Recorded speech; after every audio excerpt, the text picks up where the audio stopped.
வில்லியனூரில் வீற்றிருக்கின்ற Lourdes அன்னையினுடைய திருநாள் நல்வாழ்த்துக்களை உரித்தாக்கிக் கொள்கின்றேன்.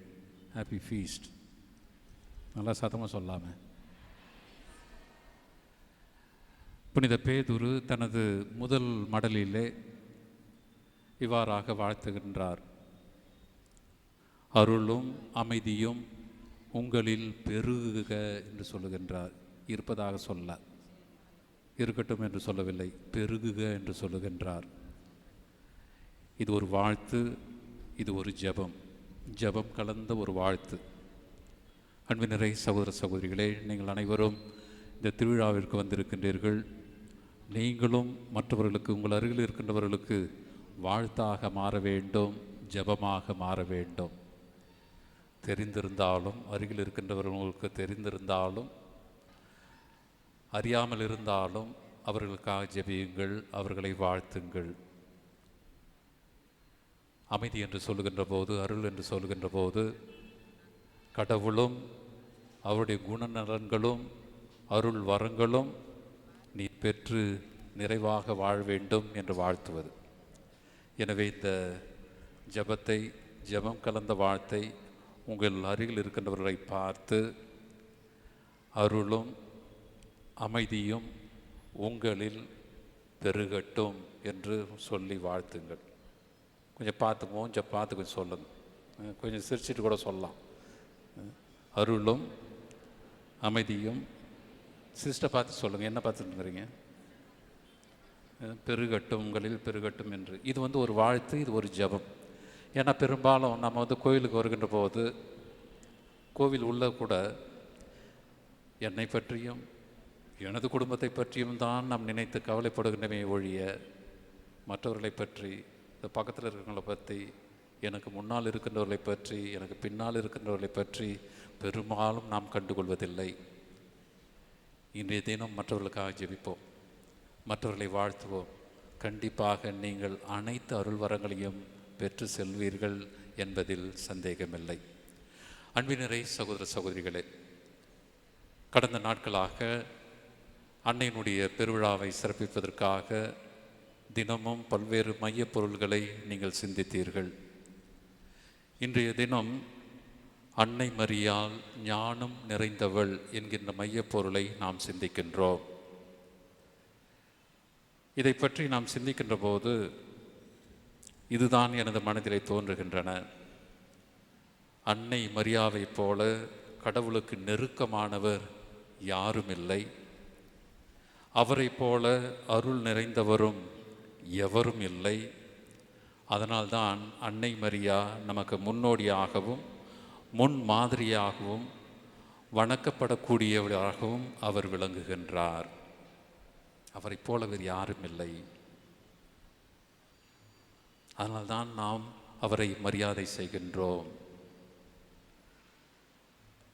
கிறிஸ்துவில் அன்பினரை சகோதர சகோதரிகளே, இறை நம்பிக்கையின் எடுத்துக்காட்டாகவும் பிறரன்பு செயலுக்கு முன் உதாரணமாகவும் தாழ்ச்சியினுடைய மொத்த உருவமாகவும் அதே சமயம் அனைத்து வியாகுலங்களையும் கஷ்டங்களையும் தாங்கிக் கொண்டு ஒரு சராசரி பெண்ணாக அனைத்தையும் தாங்கிக் கொண்டு இம்மி அளவும் நம்பிக்கையில் குறையாமல் நம்பிக்கையின் அன்னையாகவும் நம்பிக்கையாளர்களுடைய அன்னையாகவும் நம்மை போன்ற நம்பிக்கையாளர்களுக்கு ஒரு அன்னையாகவும் அவர் திகழ்கின்றார். இந்த மதிப்பீடுகளை நிறைந்த அன்னை ஞானம் நிறைந்தவராக இருக்கின்றார் என்பதனை சிந்திக்க இந்த நாள் நமக்கு அழைப்பு விடுக்கின்றது. அன்னை மரியாள் உண்மையாகவே ஞானம் நிறைந்தவராக இருந்ததால் தான் அவரால் உண்மையான சீடராக, கிறிஸ்துவுக்கு உகந்தவராக இருக்க முடிந்தது. ஞானம் இல்லாதவர்களால் இது முடியாது என்பதனை நாம் அறுதியிட்டு சொல்ல முடியும். ஞானம் இல்லை என்றால் எது நிலையானது, எது மாறாதது, யார் என்றென்றும் வாழ்பவர், யார் ஆற்றல் மிக்கவர், எது உண்மையான மகிழ்ச்சியை தரும் என்று அறிந்து கொள்ள முடியாது. இது ஞானம் இருக்கின்றவர்களால் மட்டுமே அறிந்து கொள்ள முடியும். உண்மையை பின்பற்ற ஞானம் இல்லாதவர்களால் முடியாது. எனவே அன்னை மரியாவின் இறை நம்பிக்கைக்கு மிக அடிப்படையாக இருப்பது அவரின் ஞானம் என்றால் மிகையாகாது. அதை குறித்து என்னோடு சேர்ந்து தியானிக்க உங்கள் ஒவ்வொருவரையும் அன்போடு அழைக்கின்றேன். அன்பினரை சகோதர சகோதரிகளே, நாம் ஆலயத்தில் இருந்தாலும் பல வேளைகளில் ஆலயத்திற்கு வெளியே தான் இருக்கின்றோம். உடல் அளவில் நாம் இங்கு இருப்போம். எதையோ எண்ணிக்கொண்டு எதையோ நினைத்து கொண்டு நாம் ஆலயத்தில் இருப்போம். இப்பொழுது கூட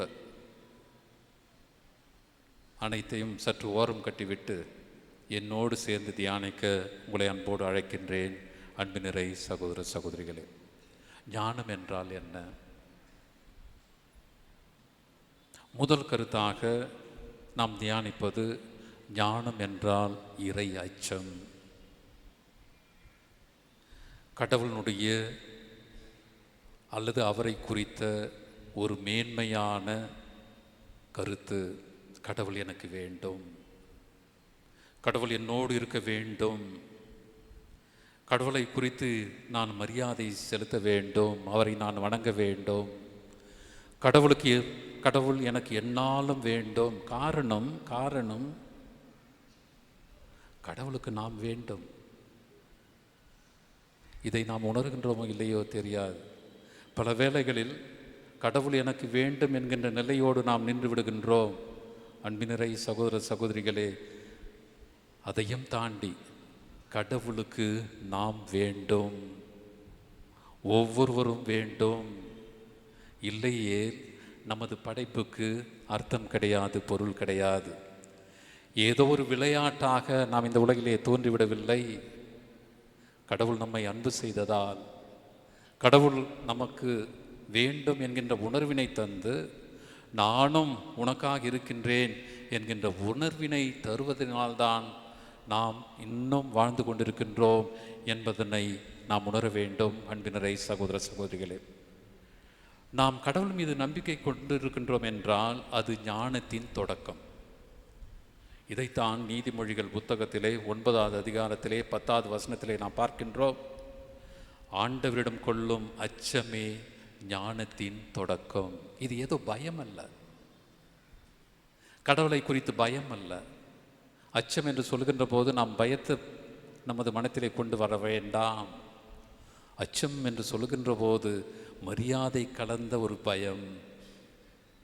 நாம் பெற்றோர்களுக்கு மரியாதை தருகின்றோம் அல்லவா, பெரியோர்களுக்கு மரியாதை தருகின்றோம் அல்லவா, அல்லது ஆசிரியர் பெருமக்களுக்கு நாம் மரியாதை செய்கின்றோம் அல்லவா. இது ஏதோ பயத்தினால் அல்ல, மாறாக அன்பினால் உந்தப்பட வேண்டும், அன்பினால் நம் கடவுளை தேட வேண்டும் என்பதனை இது அறிவுறுத்துகின்றது. யார் ஆண்டவருக்கு அஞ்சி நடக்கின்றார்களோ அவர்கள் பேறு பெற்றவர்கள். ஞானம் அவர்களிடத்தில் பிறக்கின்றது.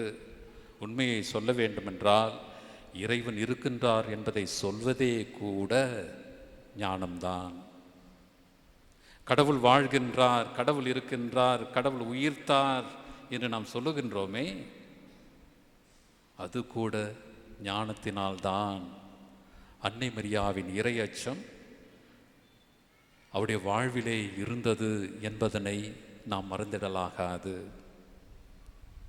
கடவுள் எனக்கு வேண்டும், மீட்பர் எனக்கு வேண்டும், மீட்பு எனக்கு வேண்டும். எனக்கு மட்டுமல்ல, என்னை சார்ந்தவர்களுக்கும் வேண்டும். மீட்பர் எனது குலத்தை மீட்க வேண்டும், இந்த மானுடத்தை மீட்க வேண்டும், மீட்பர் பிறக்க வேண்டும். ஒரு படி மேலே சென்று அன்னை மரியாள் இவ்வாறு கூட நினைத்திருக்கலாம், அந்த மீட்பர், எங்களை மீட்கக்கூடிய அந்த கிறிஸ்து என்னிலே பிறக்க வேண்டும், அவரை நான் கருதரிக்க வேண்டும், என் வழியாக இந்த உலகம் மீட்படைய வேண்டும் என்கின்ற எண்ணம் கண்டிப்பாக அவருக்கு இருந்திருக்க வேண்டும். அன்பினரை சகோதர சகோதரிகளே, கடவுள் எனக்கு வேண்டும், மீட்பர் எனக்கு வேண்டும். மீட்பு எனக்கு மட்டுமல்ல, இந்த சமுதாயத்திற்கு கிடைத்திட வேண்டும். இதைத்தான் முதல் கருத்தாக உங்களுடைய மனத்திலே இருத்த விரும்புகின்றேன். அன்பினரை சகோதர சகோதரிகளே, இறை அச்சம். இது ஞானத்தினால் வெளிப்படுவது என்பதனை முதலிலே புரிந்து கொள்வோம். இரண்டாவதாக, ஞானம் என்று சொல்லுகின்ற போது இது ஏதோ நம்மால் கிடைத்திடக்கூடிய ஒரு பொருள் அல்ல, ஒரு வரம் அல்ல. ஞானம் என்று சொல்லுகின்ற போது இது கடவுளுடைய கொடை, கடவுளே நமக்கு அருளுகின்ற ஒரு வரம். இது எல்லோருக்கும் கிடைக்காத ஒரு பாக்கியம். நாம் இங்கு அமர்ந்திருக்கின்றோமே, இதோ இந்த திருப்பலியிலே கலந்து கொண்டிருக்கின்றோமே, இது ஒரு அருள் வரம் அல்லவா? மற்றவர்களுக்கு கிடைக்காத ஒரு பாக்கியம் அல்லவா? ஏன் மற்றவர்களுக்கு கிடைக்கவில்லை? எனக்கு ஏன் இது கிடைத்தது? நாம் கூட பல்வேறு திட்டங்களை வைத்திருக்கலாமே இன்றைக்கு. இதுவும் கடவுளுடைய அருள் வரம். அனைவரும் சேர்ந்து ஜெபிப்பதும் கூட. இது உங்கள் அருகில் ஒரு உட்கார்ந்திருக்கின்றாரு, முன்பின் அறியாதவர். இதுவும் கடவுளுடைய வரம், கடவுளுடைய கொடை. கிறிஸ்துதான் நம்மை இணைக்கின்றார் என்பதனை அறிந்துணர இன்றைக்கு நாம் அழைக்கப்படுகின்றோம். அன்பு நிறை சகோதர சகோதரிகளே, அறிவிற்கும் ஞானத்திற்கும் வேறுபாடு இருக்கின்றது. நாம் படித்தால் நமது அறிவை வளர்த்து கொள்ளலாம்.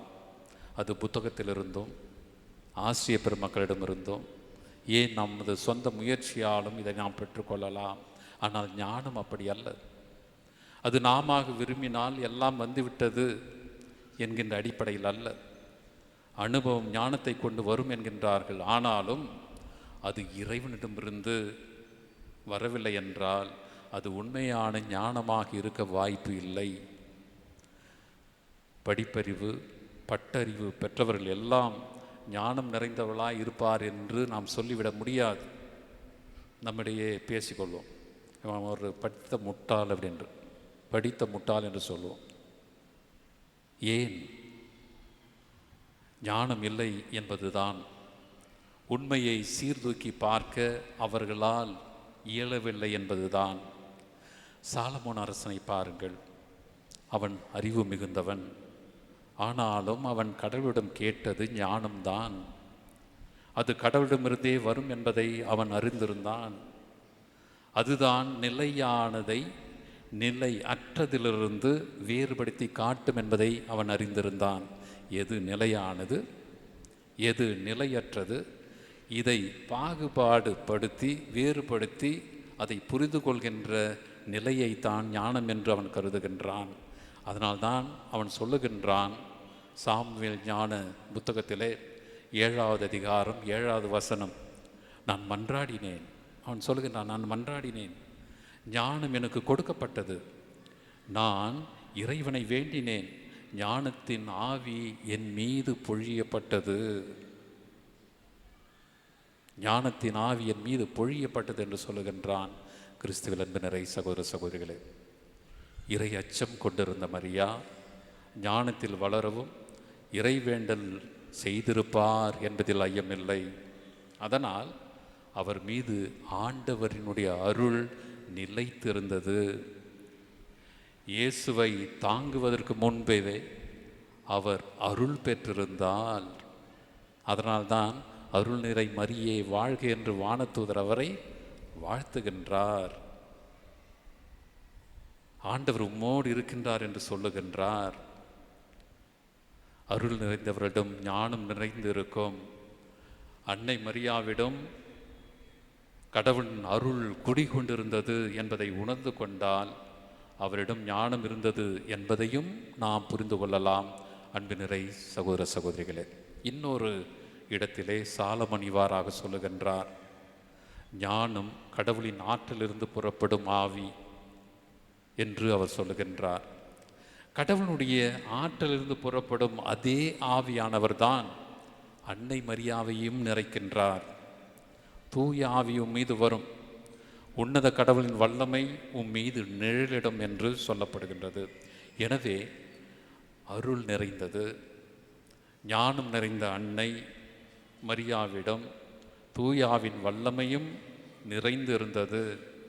ஞானம் நிறைந்தவளாக அன்னை மரியாள் இருந்தார் என்பதனை நாம் புரிந்து கொள்ள அழைக்கப்படுகின்றோம்.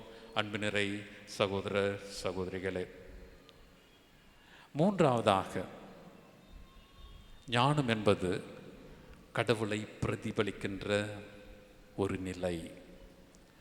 ஞானம் பெற்றவர்கள், ஞான நிறைந்தவர்கள் கடவுளை பிரதிபலிப்பார்கள். என்னை அல்ல, உன்னை அல்ல, நீயும் நானும் கடவுளை பிரதிபலிக்கின்றவர்களாக இருப்போம் என்பதனை அன்னை மரியாளுடைய வாழ்விலிருந்து நாம் தெரிந்து கொள்ளலாம். ஒன்று, இறை அச்சம் கொண்டு, இரண்டாவதாக அருள் நிறைந்த கடவுளின் வரத்தை பெற்று நாம் இறைவனை பிரதிபலிக்க வேண்டும் என்கின்ற செய்தியை இந்த நாள் நமக்கு அறிவுறுத்துகின்றது.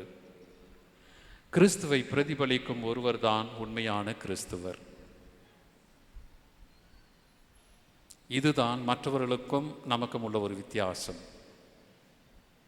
இல்லையே கிறிஸ்துவன் கிறிஸ்துவல் என்பதற்கு பொருள் இல்லை. அவர் பெயரளவில் கிறிஸ்துவர், செயல்கள் கிறிஸ்துவை பிரதிபலிக்கவில்லை என்றால் ஒருவர் கிறிஸ்துவரே அல்ல. அதனால் உண்மையான இறையச்சம் கொள்பவர், ஞானத்தை வரமாக பெற்றுக்கொண்டவர் கடவுளை பிரதிபலிப்பார் என்பதுதான் ஒரு உண்மை. எனவே ஞானம் என்றால் என்ன என்பதை மீண்டுமாக சாலமோனின் ஞானம் 7வது அதிகாரம் நமக்கு சொல்லுகின்றது. அவர் சொல்லுகின்றார், கடவுளது செயல்திறனின் கரைப்படியா கண்ணாடி. கடவுளது செயல்திறனின் கரைப்படியா கண்ணாடி. அவருடைய தன்மையின் சாயலாக நாம் இருக்கின்றோம் என்று சொல்லுகின்றார். கரைப்படியாதவர்களாக, அவரது சாயல்களாக நாம் இருக்கின்றோம் என்று அவர் சொல்லுகின்றார். எனவே ஞானம் என்பது நன்மையை நாடும், உண்மையை தேடும், எந்த ஒரு செயலையும் கடவுள் பார்ப்பது போல பார்க்கும். அதாவது இந்த உலகம் பார்ப்பதை போல் அல்ல, மற்றவர்கள் பார்ப்பதை போல் அல்ல, நமது பார்வை வித்தியாசப்பட வேண்டும். உலகின் பார்வையும் கிறிஸ்துவின் பார்வையும் வெவ்வேறானவை. கிறிஸ்துடைய பார்வை ஒரு கன்னத்தில் ஒருவர் அறைந்தால் மறு கன்னத்தை காட்டும் என்கின்ற ஒரு பார்வை. ஒருவர் 1 மைல் வர கட்டாயப்படுத்தினால் 2 மைல் செல்லும் ஒரு பார்வை. அன்னை மரியா தனது வாழ்வின் தொடக்கத்திலிருந்தே கடவுளுக்கு தன்னை ஒப்பு கொடுத்தவராக இருந்தார். அதை அவர் வெளிப்படுத்துகின்றார். கிறிஸ்துவில் அன்பு நிறை சகோதர சகோதரிகளே, மீண்டுமாய் எலிசபெத் அம்மாளோடு அந்த சந்திப்பை நினைவில் கொண்டு வாருங்கள். தேவையில் இருக்கின்ற உறவினரை சந்திக்க அவர் செல்லுகின்றார். எலிசபெத் அம்மாள் பார்த்தது மரியாவைத்தான். ஆனால் அவர் என்ன சொல்லுகின்றார்? ஆண்டவருடைய தாய் என்னிடம் வர வாய்ப்பு பெற்றது எப்படி என்று சொல்லுகின்றார். இது எதை குறிக்கின்றது? எலிசபெத் அம்மாள் மரியாவை மட்டும் பார்க்கவில்லை, அவர் தாங்கியிருந்த கிறிஸ்துவையும் கண்டார். காரணம், அவர் கிறிஸ்துவை பிரதிபலித்தார். நான் மீட்பரை தாங்கி கொண்டு வந்திருக்கின்றேன், நான் மட்டும் தனியாக வரவில்லை, நான் கிறிஸ்துவை பிரதிபலிக்கின்றேன் என்று அவர் சொல்லுகின்றார். அதைவிட இன்னொரு படி மேலே சென்று, உன் வாழ்த்து எனது காதில் ஒலித்ததும் என் வயிற்றினுள்ளே குழந்தை அக்களிப்பால் துள்ளியது. இது எதை குறிக்கின்றது? கருவில் இருக்கின்ற யோவானும் அன்னை மரியாளை காணவில்லை, வயிற்றில் இருக்கின்றார். இருந்தாலும் அவருடைய உள்ளத்திலே மகிழ்ச்சி பொங்கெடுக்கின்றது, பொங்கி எழுகின்றது. காரணம், அன்னை மரியாளுடைய பிரசன்னம் அவரை வெளிப்படுத்தவில்லை, மாறாக கிறிஸ்துவையே வெளிப்படுத்தது, கடவுளுடைய பிரசன்னத்தையே வெளிப்படுத்தியது. கிறிஸ்துவில் அன்பு நிறை சகோதர சகோதரி, மரியா கடவுளின் வியத்தக்க எதிரொலி. நாம் மரியா என்று சொல்லுகின்ற போது இதைத்தான் லூயிஸ் தி மான்ஃபோர்ட் சொல்லுகின்றார். நாம் மாதாவே மரியாவே என்று சொல்லுகின்ற போது அவர் கடவுள் என்று பதிலளிக்கின்றார். நாம் கூப்பிடுவது மரியாவைத்தான். அவர் நமக்கு எவ்வாறாக பதிலளிக்கின்றார்? கடவுள் என்று பதிலளிக்கின்றார். புனித எலிசபெத்தை போல நாம் அவரை ஆசி பெற்றவர் என்று அழைக்கின்ற போது அவர் கடவுளை மாட்சிப்படுத்துகின்றார், கடவுளை புகழ்கின்றார், கடவுளுக்கு புகழ் பாடுகின்றார். கிறிஸ்துவில் அன்பு நிறை சகோதர சகோதரிகளே, ஞானம் நிறைந்த அன்னை மரியாவை பற்றி நாம் சிந்திக்கின்ற போது இறுதி கருத்தாக நான் உங்களோடு தியானிப்பது மரியா ஞானத்தின் இருப்பிடம். இதைத்தான் மரியாவுடைய புகழ் மாலையிலே ஞானத்தின் இருப்பிடமே என்று சொல்லுகின்றோம்.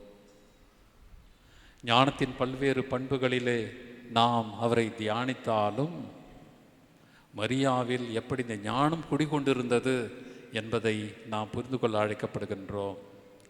இது ஒரு நற்பண்பு மட்டுமல்ல, ஞானம் என்பது ஒரு நற்பண்பு மட்டுமல்ல, ஒரு குணநலன் மட்டுமல்ல, மாறாக இதையும் தாண்டி இயேசுவே அந்த ஞானம். இதைத்தான் அவர் தாங்கினார், இதைத்தான் அவர் ஒரு இருப்பிடமாக தன்னையே ஒப்புவித்தார். இதற்காகத்தான் ஞானம் நிறைந்தவர் என்பதை நாம் புரிந்து கொள்ள அழைக்கப்படுகின்றோம். அன்பு நிறை சகோதர சகோதரிகளே, இறைஞானமாகி இயேசுவை தாங்கி நின்ற அரியணையாக அன்னை இருக்கின்றார் என்பதால் தான் அவரை ஞானத்தின் இருப்பிடம் என்று சொல்லுகின்றோம். பவுலடியார் கொரிந்தியருக்கு எழுதிய முதல் திருமுகத்திலே 1வது அதிகாரத்திலே 24வது வசனத்திலே இவ்வாறாக நாம் பார்க்கின்றோம்: கிறிஸ்து கடவுளின் வல்லமையும் ஞானமுமாயிருக்கின்றார். கிறிஸ்து கடவுளுடைய வல்லமையாகவும் ஞானமுமாகவும் இருக்கின்றார் என்று அவர் சொல்லுகின்றார். எனவே ஞானம் ஒரு பண்பு என்பதை தாண்டி ஒரு ஆளாக, ஒரு நபராக இன்றைக்கு நாம் புரிந்து கொள்ள அழைக்கப்படுகின்றோம். அன்பினரை சகோதர சகோதரிகளே, எனவே அன்னை மரியா இறை அச்சம் கொண்டு ஞானம் பெற தொடங்கி அருள் நிறைந்ததால் ஞானம் நிறைந்தவராக இருந்து ஞானம் என்னும் தூய ஆவியின் ஆற்றலால் நிரப்பப்பட்டு ஞானத்தின் பண்புகளை தனது இருப்பு மற்றும் செயல்பாடுகளின் வழியாக வெளிப்படுத்தி எல்லாவற்றிற்கும் மேலாக ஞானமாகிய கிறிஸ்துவை தனது வயிற்றில் தாங்கி ஞானத்தின் இருப்பிடமாக திகழ்கின்றார். அதனால் அன்னை மரியா ஞானம் நிறைந்தவராக, கடவுளால் நிரப்பப்பட்டவராக, நிறைக்கப்பட்டவராக இருக்கின்றார் என்பதனை நாம் இந்த நேரத்திலே புரிந்து கொள்ள அழைக்கப்படுகின்றோம். அன்பினரை சகோதர சகோதரிகளே, எனவே இன்றைக்கு நாமும் கூட இந்த ஞானத்தின் பண்புகளோடு